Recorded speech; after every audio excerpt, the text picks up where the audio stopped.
Наурызбай Төрехан, Абай Құнанбаев, қыз. Ақ киімді, денелі, ақ сақалды, соқыр мұлқау танымас тірі жанды. Үсті басы аққырау, түсі суық, басқан жері сықырлап келіп қалды. Демалысы үскірік, аяз бен қар, кәрі құдан қыс келіп әлек салды. Ұшпадай бөркен киген оқшыр айтып, аяз бенен қызарып ажарланды. Бұлттай қасы жауып екі көзін, басын сілкте қар жауып мазаңдалды.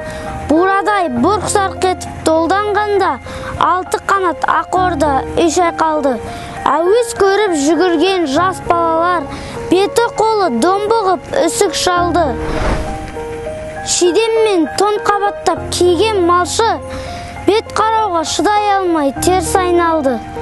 Қар тебуге қажымас қайран жылқы, титығы қыруына азақ қалды. Қыспен бірге тұмсығын салды қасқыр, малшыларым қорқылма итке малды.